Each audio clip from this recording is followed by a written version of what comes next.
So in this question, we're going to sort of test your understanding of how to implement the if-else correctly given this statement.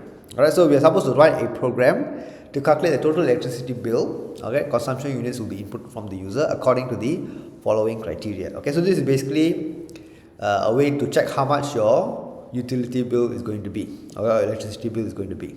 Alright, and the user is supposed to enter the consumption units. Alright, so when you read the question, you must first understand what is the input that I expect from the user. So I expect the user to enter the consumption units. Now after I gather this information, I need to compute the bill based on this chart over here. Now what does it say? It says that the first 100 units you do not have a charge. Alright, so that is what is stated here. So if let's say my input, alright, so let's do here. So my input is, let's say 5, alright, or 90 or 25. Okay, all of these, okay, your final bill will be 0. Okay, because you do not have a charge for the first 100 units. Okay, now the next 100 units is 5 AED per unit. Okay, so the next 100, now for the next 100, how does it work? So for example, if I key in 105, what does that mean? I need to break it up into the first 100 and 5. Alright, so for the first 100, again we know it is free. Okay, for anything after the first 100, okay, or the next 100, it is 5 AED per unit. So it will be 5 times 5, which will be 25. So my total will be 0 plus 25, which will be 25. Okay, so the first 100 is free, the next 100 is 5 AED per unit. Alright, so that is the second option. Now the third option is the after 200 units. So any consumption that is after 200 units, it will be 10 AED per unit. Now how do I calculate this? Okay, so for example, if I give you the value of 350, you need to again break it up into the first 100, the second 100, and what is remaining. So what is remaining is 150. Sorry, 150 here. Okay, so how do we analyze this? The first 100 is again free. Okay, there is no charge. Now for the next 100, it is going to be 100 times 5, which is 500. Okay, so this 500 will always be fixed from 100 to 200. Alright, so anything above 200, then what do? You multiply it by 10, which will be 1500. Alright, so adding up all together, you get 2000. Alright, so that is basically how you calculate this. Alright, how you understand this question. Alright, and once you understand the question, what it is asking you to do, then we implement it in the code. Alright, so let's go ahead and implement it over here. Alright, so what I'm going to do is I'm going to ask the user to enter the input as the units of consumption. Okay, enter your units.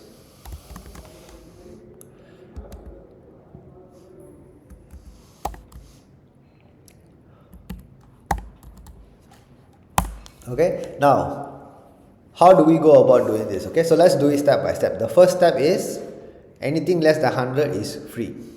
Correct, so we're going to say if units is less than 100, then we say that the bill is equals to 0.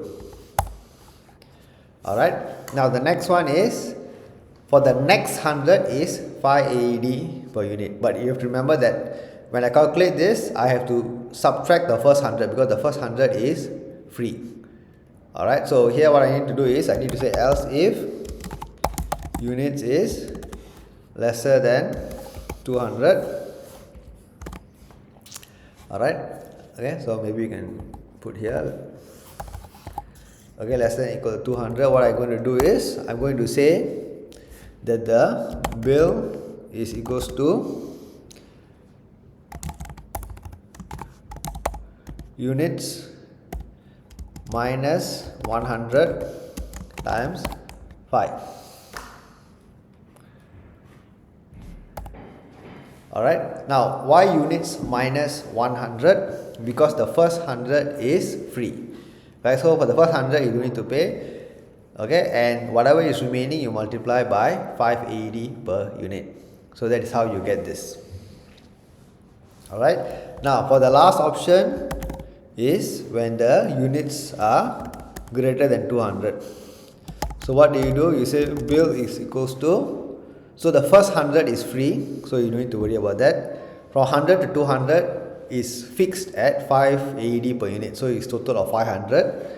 Alright, and remaining is 150. So how do I get this 150 over here? I get this 150 over here by taking this minus 200. Correct, the units minus 200. Alright, so what I need to do is I need to say 500 plus units minus 200 times 10. Okay, again, why 500? Because of this. Okay, the first 100 is free, the next 100 is 100 times 5, and then why minus 200 is because I'm taking away the first 100 and the next 100. So I minus 200, and whatever is remaining I multiply by 10. Multiply by 10. Okay, so that is basically it. Okay, so I can say bill equals to bill. Alright, so let's key in the values. Alright, and give it a try. So if I key in, let's say anything lesser than 100, okay, if I key in 89, I will say 0.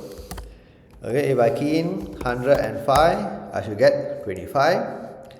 And finally, if I key in 350, I should get 2000. Alright, so that is basically how you apply if-elif-else, alright, to a problem statement. Alright, so when you're given a question like this, you need to first understand the question, okay, work it out yourself on a piece of paper to know how the calculations are performed. Then you can move to the implementation side. Alright, so I hope this gives you a good idea how to implement such a code, alright, given the statement that we have. Alright, thank you for watching. I'll see you in my next video. Bye.